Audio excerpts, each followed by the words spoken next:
तर शेवटच्या लाटेपर्यंत करवीरचा निकाल अगदी अटीतटीची ही लढत झाली, त्यात देखील बाजी मारली. तुम्ही काय सांगाल? नाही काय ही आतापर्यंतची चौथी निवडणूक आहे आमच्या या मतदारसंघातल्या निवडणुका शेवटच्या लढतीपर्यंत जात असतात आणि त्याचं कुठं बरोबर गणित घालायचं आणि कुठं बरोबर कमी जादा करायचं फक्त 19ला चुकलं आणि तिन्ही निवडणुकांमध्ये शेवटच्या 4 फेऱ्यापर्यंत आमचा निकाल लागत असतो.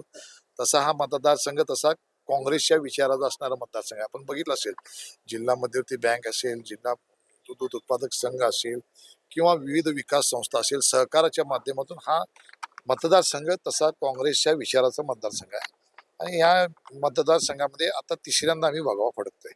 त्यामुळं ह्या लढती ह्या शेवटपर्यंत जात असतात. खरं तर कालचं तुमचं भाषण व्हायरल होतंय. अगदी आक्रमकपणे तुम्ही विजयी झाल्यानंतर भाषण केलं. कोण आडवं येते आता बघू. अशा पद्धतीनं काय इतका राग होता? काय नेमकं? राग नाही आहे. मी अजून आपल्याला सांगतो, मी प्रचाराच्या सुरुवातीलाच योगींच्या सभेमध्ये सांगितलं होतं की कोल्हापूरमधील काँग्रेसचा दहशतवाद हा संपुष्टात येणार आहे. अतिरेक केला की त्या ठिकाणी निश्चितपणे कुठेतरी त्याला लोक त्या चपराक मारण्याचं काम करत असतात.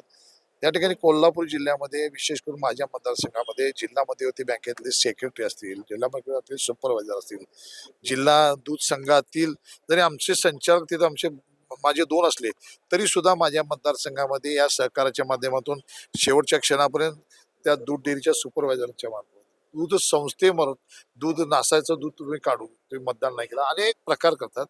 या सगळ्या गोष्टी या मतदारसंघात चालतात. विशेष करून प्रत्येक माणसावरती दबाव आणायचा. विकास संस्थेमध्ये तुला कम मंजूर करून देणार नाही, तुला ज्याच्या आपल्या संस्थेमध्ये नोकर आहेत त्यांना परत नोकरीवर परत पाठवतो म्हणून सांगायचं.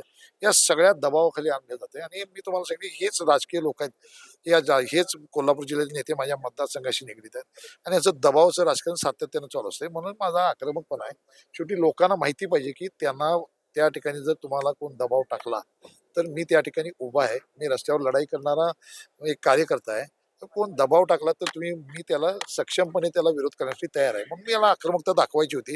नाहीतर मतदारांना किंवा नागरिकांना असं वाटतं की आमच्या मागे कोण नाहीच आहे. जनतेच्या मागे मी ठामपणे उभा आहे.